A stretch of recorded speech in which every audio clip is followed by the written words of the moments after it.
I'm Derek, and I have the pleasure today to introduce our keynote speaker, Dr. Charles Francis.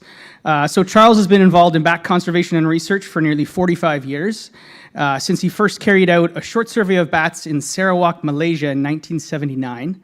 He worked for 3 years in the early 80s with the wildlife wildlife department in Sabah, Malaysia, studying birds and bats. During this time, he captured many species for the first time in Borneo, and helped describe new species there, and co-authored a fully illustrated field guide of the mammals of Borneo. Since then, he's continued to participate intermittently in surveys around Southeast Asia, including Malaysia, Laos, Thailand, Vietnam, and Cambodia, working in collaboration with an increasing number of local bat researchers there. He wrote a field guide to the mammals of Southeast Asia, first in 2009 and a second edition in 2019, and has recently taken up in-flight photography of bats. Speaking from experience, that's hard. As part of his full-time job as the manager of wildlife monitoring and assessment with the Canadian Wildlife Service, he's become increasingly involved in bat conservation in North America, particularly motivated by the growing conservation concerns of many species due to threats such as white nose syndrome and wind turbines in Canada. Charles has helped to establish the North American Bat Conservation Alliance, of which he's the Canadian co-chair. He was involved in the initial design of the North American Bat Monitoring Program and initiated preparation of the recently published report of the State of the Bats of North America. So I'm pleased to welcome Charles Francis.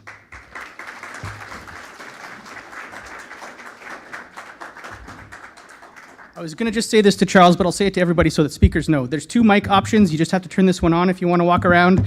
And this is your clicker, green for forward, and then you have a laser. Okay. Yeah. So can I suggest if we can dim some of the lights, just because being a bat conference, I put design things black with so thanks very much. I'm pleased to be here. I'm going to talk to you a bit about, I offered, do you want a pretty pictures talk about all the different diversity of bats in Asia, but it seemed more relevant to talk about North American bats and some of the work I've been doing here for conservation. So the North American Bat Conservation Alliance was developed out of an agreement that was reached between US, Canada, and Mexico through what's called the Trilateral Committee.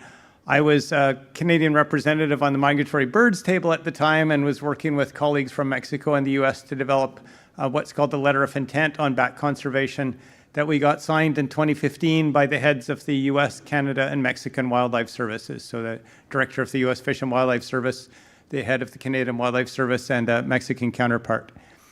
And this letter of intent was the basis for creating the North American Bat Conservation Alliance. A letter of intent's not a legally binding one, but it's an agreement from the different governments to work together, which is helpful for those of us who work for government to then go say, well, you can support me to go and do this work and work together with these other groups. So the key elements of this letter of intent are to improve coordination and planning, information exchange about the status of bats and in North America, promoting bat conservation, identifying conservation priorities and relevant actions, monitoring, and then additional specific activities. So what is the North American Bat Conservation Alliance? It's really an informal group. It's a steering committee, really, of people, experts from different groups that get together and try to advance specific objectives. And so we're engaging with bat conservation experts throughout North America and to some extent elsewhere. We also participate in a global bat network, conservation network that's led out of the US. We do have a website. It's not super up to date. One of our challenges is being a steering committee without sort of a full membership. We don't always have a lot of time or expertise to get things out, but there is a website that describes briefly what we are. And just, you may or may not know any of these names, but just in case you do, here's the steering committee. So myself as the Canadian co-chair, Rodrigo Medellin from Mexico, the Batman of Mexico, if any of you've seen the National Geographic shows on him, and Jeremy Coleman, who's the director of the white nose syndrome response in the US with the US Fish and Wildlife Service. Several other members, amongst them the Canadians that you might know, Jordi Seegers. Hear a bit more about that afterwards. Yvonne Sell has been a representative. She hasn't been that active lately, so we may find a new representative. And then various other people you may or may not know. So one of the first projects we embarked upon was to assess threats to North American bats through expert elicitation. So we went to a joint bat working group meeting that was held in St. Louis, Missouri, Canadian, American, in 2015. And we had a breakout session during there where we got experts to come together, identify what they considered to be the important threats to bats. We then went back and realized, yes, these were a whole hodgepodge of different ways to describe things, so we reclassified them based on IUCN threat categories. And then we went back to experts and asked them to assess the proportion of species affected, the scope, the severity, and the trend for each of these threats by geographic area. It was an ambitious exercise. We got a fair amount of response. What tended to happen as people went through the questionnaire is they would be very thorough on the first few threats and then start getting faster and more succinct or skipping as they got down. So we got more data on some threats than others. But we did end up with some data, not quite published, but they are available on our website, about what were viewed as the major threats. This is an assessment through scope and severity. I'm not going to go through the details. If those of you who are interested, sort of IUCN methodology of defining scope, proportion of the population that's affected, and severity, the impact on that proportion of the population. And so pathogens, no big surprise, we're way up at the top there, white nose syndrome being the leading pathogen of concern, renewable energy second, climate change another concern, and then heading down through the list of different categories. I'm not sure it was possible to get a super low score, so just about everything ended up with some sort of score, but this was useful information to see how the experts prioritized different threats across North America. And because we did this by geographic area, we also had information on how this varied in different geographic areas. So top left, the color doesn't show well on there, but basically dark is greater perceived impact. And pathogens and microbes pretty well everywhere. Wasn't a concern yet in Alaska, or we had very little data, I forget which. And Mexico, it has yet to have an impact on bats. When, in fact, we don't yet have evidence that the disease, that the fungus has reached Mexico. Even if it does, not sure that it will cause disease there. Renewable energy, there was a bit of geographic variation, which we may or may not still agree with now if we reassessed this was several years ago. And so on. So this was one of our first exercises, and then we looked at what people thought was the trend in whether this threat was going to get worse or better. Red, yeah, you can see those colors there. I've got a nice screen in front of me, but clearly development and renewable energy, both there was a perception that there was substantially increasing over time. So no big surprise, perhaps, but still valuable to document this, particularly if you start bringing this sort of information to policymakers who might be making decisions. The next thing we tried to do, and this was less successful in some respects, was develop a website using wiki technology. So we developed our own wiki, same idea as Wikipedia, where people could come and share information on how to address these threats. What are the conservation measures that you can take?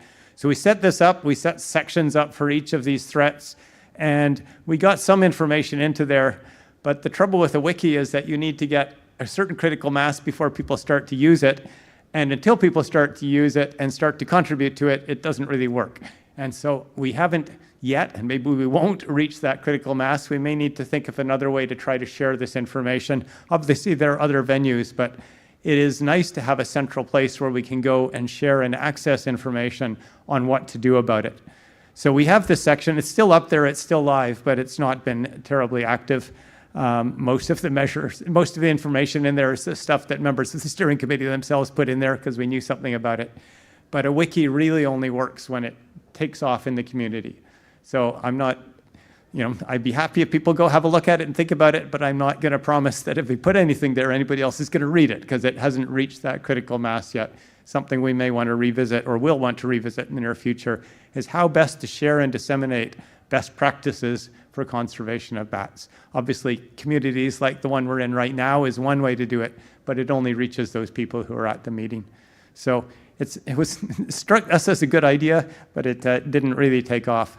What did take off well, and that was mentioned by Derek, and I have a couple of hard copies here, one each and one in English and French, was the State of North America's Bats Report. This one, I'm just curious, out of how many people in this room actually were aware of the launch of this report last year? moderate number. It did have a lot of media pickup. It was picked up heavily. We did not promote it as strongly in Canada as we might have. The timing just didn't work for Environment Canada to promote it because there were several other things. And we didn't get the French translation done quite on time, and we can't promote officially through Environment Canada. But it was strongly promoted within the US partners. It was picked up by a lot of the media. We do hope, and I'll come back to this in a minute, to re-promote this. We've got an upcoming opportunity to sort of re-announce. It's not easy to re-announce something a year later, but there are ways to do it. Anyway, it was a nice report. It had a lot of interesting graphics. There's a very dynamic website where you can go through, you look at this PDF and you might think, how do you turn that into a readable website? But they actually sort of reformatted it for web. You can look at it in your phone. So that was a success. What was in it and how did we do that? I'll just highlight, it's available in French, Spanish, and English. There's PDF format and this dynamic website that you can browse through on your phone. And what we did was it was an expert elicitation approach. The details of the methodology are not yet published, and in fact, that's going to be our opportunity to re-promote it when that paper comes out in the press, because then we can point back again to here was the public summary version that was prepared. But this was one of the key slides that we highlighted. The first exercise I talked about was looking at what were the threats sort of across species. This one went species by species and tried to assess based on IUCN criteria or NatureServe criteria the conservation status of each species, looking at range, extent, number of occurrences, threats, trends. I think those are the key things. And where we had data, we used data. Where we didn't have data, we contacted experts and got their expert advice on each individual species, and then used a sophisticated ranking process to bring together the different perspectives and reflect uncertainty. One of the things to note is that in Canada, out of the 17 species that regularly occur, and some people say there's 18, I'm not sure which one we didn't include, probably free-tailed bat, almost all of them were viewed as having some level of conservation concern, either vulnerable up to imperiled. Imperiled is equivalent of endangered in the NatureServe terminology. So there's only a few that were not viewed as at risk, which is interesting.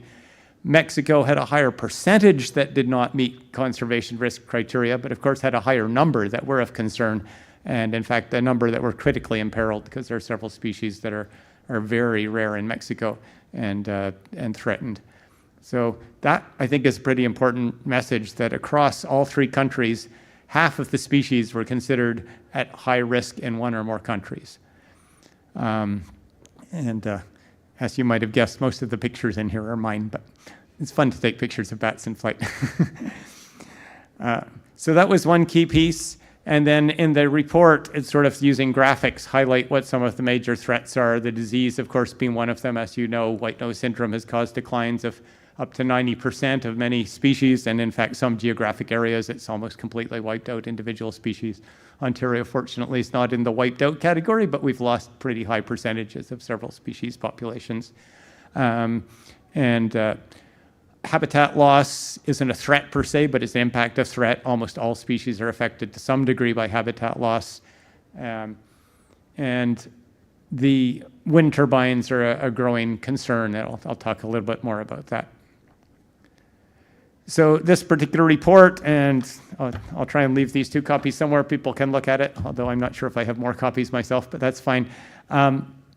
We also included information on the importance of bats and the diversity.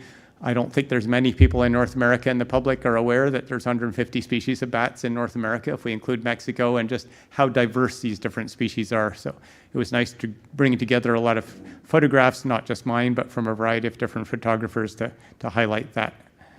And then, of course, what can we do about it? The fact that we need to work together, we need good data, we need information on population trends, and so monitoring programs. And I'll talk a bit more about the North American Bat Monitoring Program in a moment. And so that was one of our other key messages. And then this little what you can do for bats. I think, the big threats to bats are not things that individual citizens can address, but there are at the same time things that we can do in terms of supporting bat habitat in our own backyards, supporting bat conservation in our municipalities. But the bigger issues such as energy consumption, or at least wind turbines, disease, and so on, those are hard for any individual to deal with. But of course, working together, we can make some progress. And then perhaps one of the most important things people can do as individuals is to advocate for bats, because policymakers, politicians only care about things that they realize their constituents care about. So that was, I think, one of our highly successful projects. The next step, I mentioned we're working on a technical report. Ideally, of course, you publish the science first and then the PR document, but sometimes things get behind schedule.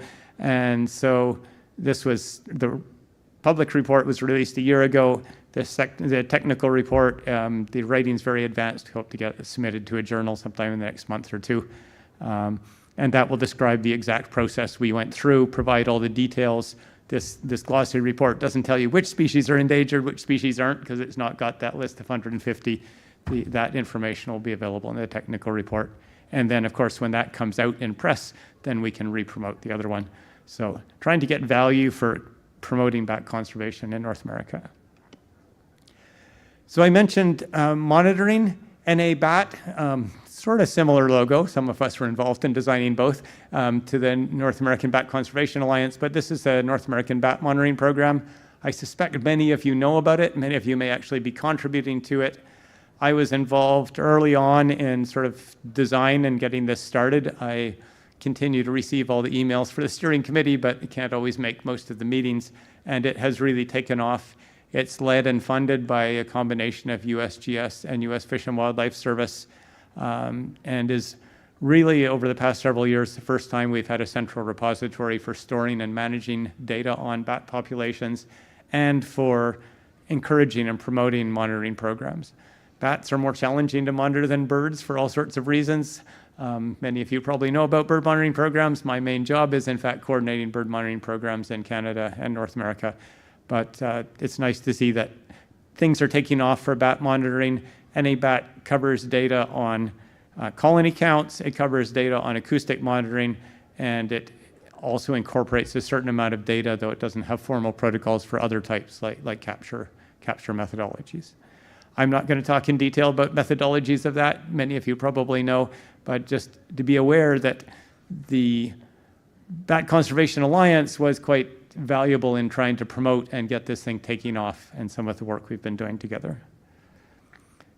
So the different elements of NA-BAT, it's got standardized protocols. Data archiving and sharing is really important. This master sampling frame is valuable from a statistical perspective, but I think some of you are aware they will take data from all sorts of sampling frames. They like it if you're going to design a new program if it fits within their sampling frame, because it's more statistically robust. But I think thinking a little bit of the eBird one, any data we can get will still contribute, and so they do accept and archive data from a variety of different methodologies. And the hope, of course, is to go not just data collection, but data management analysis. They do regular statistical analyses. There's trend papers coming out periodically. They were involved in helping to create the state of the bats report. One reason we used this expert elicitation approach is because we didn't have all these quantitative data. Even if we had them all analyzed, they only go back a few years. Trends, of course, have been going much further back. But the next state of the bats report that comes out in 5 years' time or 10 years, whenever we're ready, or in between, will probably be very quantitatively based on NA-BAT data. And one of the ways they're delivering that program is through bat hubs. At least on last year's map, there wasn't any Ontario bat hub for coordination of bat monitoring. I may or may not be out of date. This was pulled from last year's presentation. But there is work going on to try to coordinate the bat monitoring.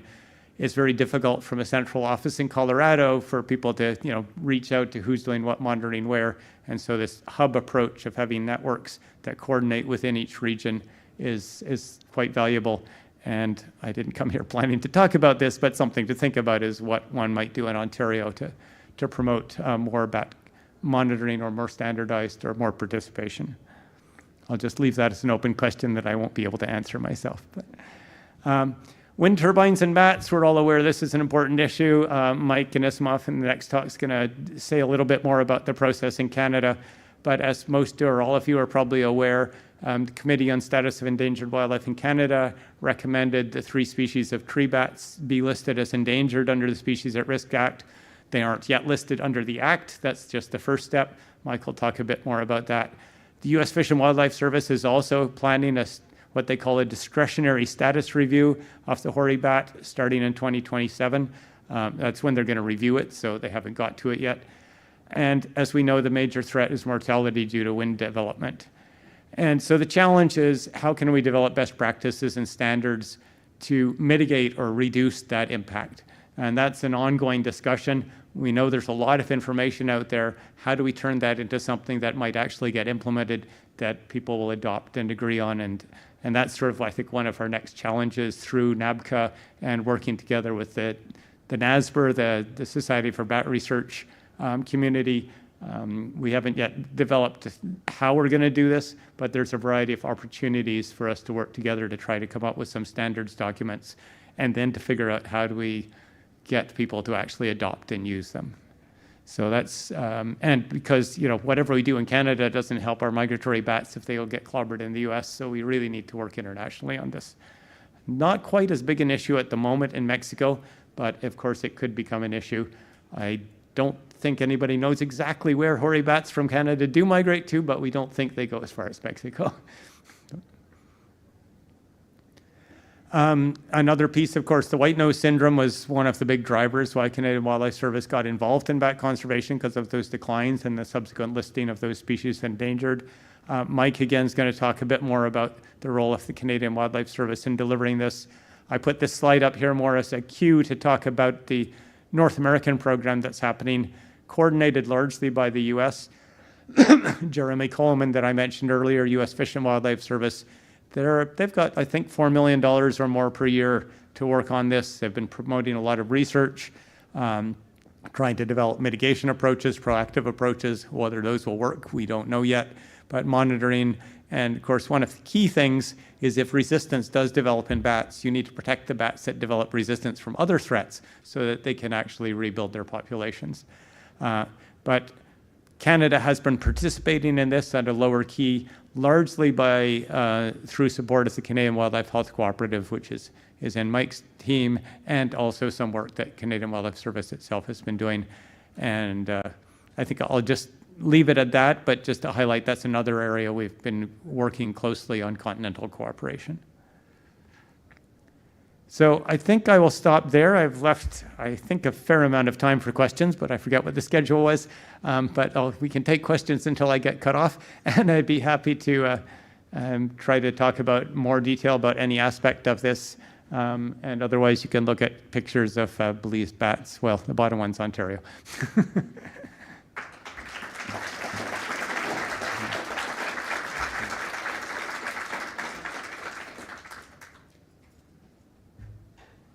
Questions? If anyone has questions, I can come around. I got the mic. Yeah. Yeah. And we'll use the mic even if you can shout, because otherwise the live streamers won't hear you. Thank you. You had mentioned that it was more difficult to monitor bats versus migratory birds. Can you talk a little bit about that? What challenges? Sure. Well, I mean, one of the obvious ones is that we don't have that same army of volunteers that we do for birds to monitor them, and they're much more challenging to identify and detect. But there are also technical difficulties or challenges with bats, given the way they're distributed. So breeding birds are fairly uniformly distributed across the relevant habitat for each species. They're territorial, they sing. If you go out and do a survey for birds, you can actually convert those data into densities of birds with a bunch of assumptions, because you can estimate detection probabilities. If you put out recorders for bats for acoustic monitoring, then you get measures of bat activity, but it's tricky to turn that into measures of bat densities. It's also not super productive to put bat recorders randomly across the landscape, so they tend to be put in areas where you expect to pick up bats. Otherwise, you don't get good data. So the protocols they're using for acoustic monitoring on NA bat, excuse me, are sort of focused more on occupancy modeling, which is what species occur in what areas. So occupancy modeling is a way to get information on the distribution. It gives you some information on abundance, but not as much as you might like. Because if you have 50 little brown bats in a particular square, they occupy that square. If you have 10,000 little brown bats in a square, they still occupy that square. And so your occupancy modeling comes up with present or absent.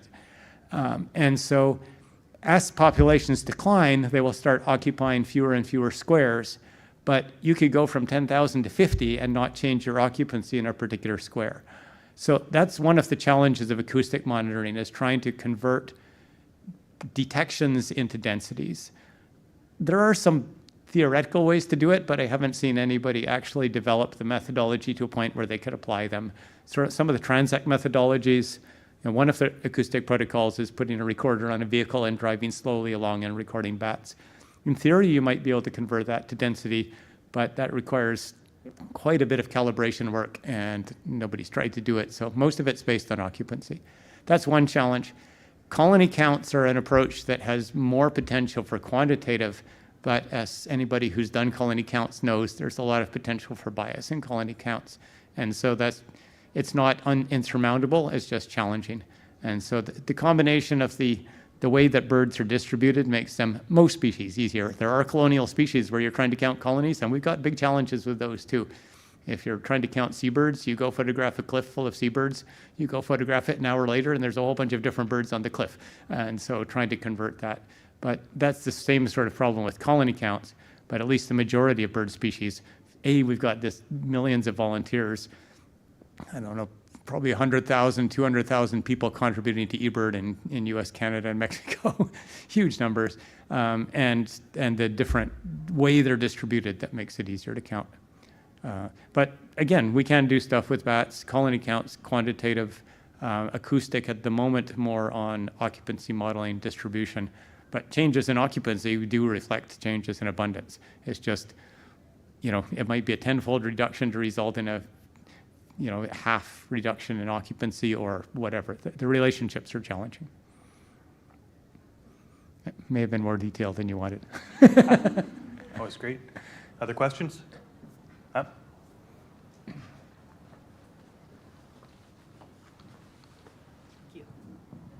So we know that wind turbines are a big strike concern for bats. What about other moving infrastructure like trains or similar?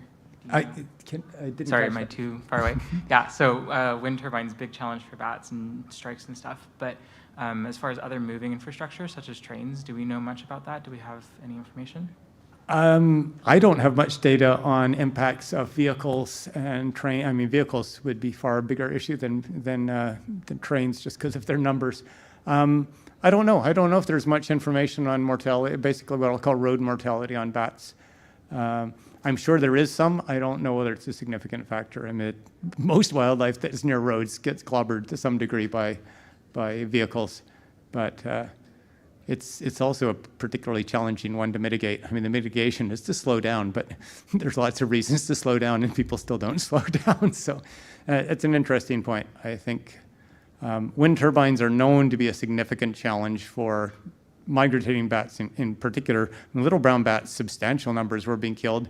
The main reason you don't see much mortality of little brown bats anymore at wind turbines is because there aren't many left. So it's not that they aren't still quite vulnerable. Yeah, that's a good question. It's not a negligible threat. I suspect that would have fallen under the transportation piece and was certainly identified as a threat, but how big we don't know.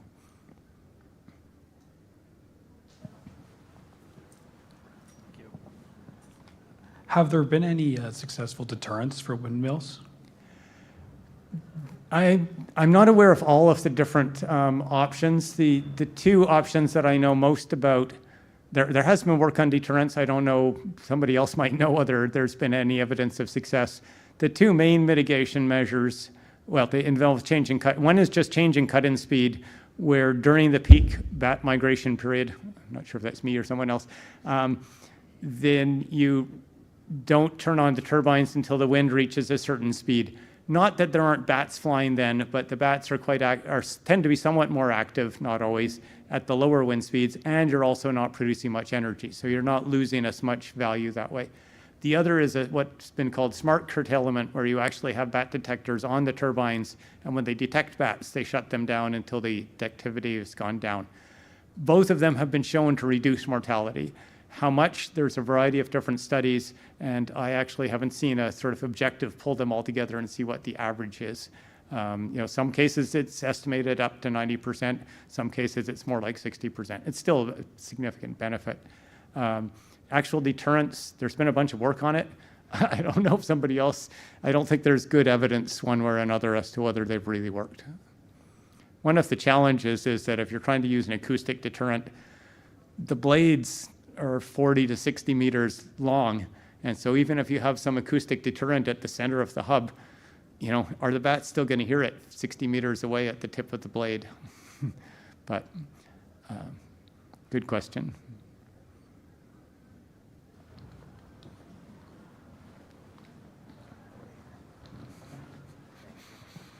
Just wondering if you could speak to the benefit of the regional bat hubs and the benefit we might see of starting an Ontario hub or something similar. I think the big benefit of these bat hubs is to get better coverage, better coordination, and to promote participation in any bat. And so there is this sampling frame. Ideally, they're randomly selected. Well, it's what's called a grits-based selection, hexagons where people do their sampling. And how do you get people to know which ones to sample in, where to go, and how do you promote people? Obviously, some people are constrained as to where they're working, and they collect data wherever their study site is. But there are opportunities potentially to engage volunteers. I mean, it's easier and easier to get bat detectors, or people may have them lying around. So I think the value of a regional bat hub is to bring together the community that's interested in monitoring and start to promote it. I'll give an analogy with the North American Breeding Bird Survey, which is run out of my shop. We have a national coordinator, but then we have regional coordinators who recruit participants. And so a regional bat hub would help to find people to fill gaps, because there's a sequencing of what are the highest priority, and would help to promote use of it. If, for example, there was a pool of bat detectors available, then they could coordinate, shipping them out to people to run in different years or different seasons. So there is a potential value in that. It's something that I think would be worth further discussion. I would need to, the folks who coordinate the overall NABAT would probably love to chat to people who might be interested in setting it up. And that kind of plays in line to the question that I had for you. I mean, obviously there's a hole on your map in Ontario, and we've got a pretty decent group here. So do you have any advice or suggestions on how some of those other hubs have started, such that it might inspire someone here to take the lead on starting the Ontario hub? Yeah, good question. I can't specifically answer that, but I can answer in general that it usually benefits from one or two enthusiastic people who get the ball rolling. I mean, that's usually what it takes, is get things started. And when you get people going, and I mean, even North American Bat Conservation Alliance, the reason that actually finally got off the ground is because I happened to be at the Trilateral Committee meeting on the bird table and was involved in the bat discussion, said, okay, we want an LOI. I took out my computer and I wrote one. And then I got people to sign on to it.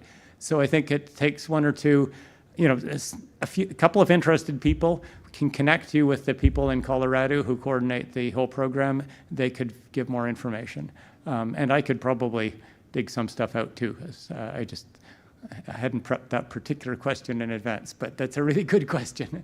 It was one that became obvious as I looked at that map as I was talking. So, If there are no other questions, then thank you very much, Charles. thank you.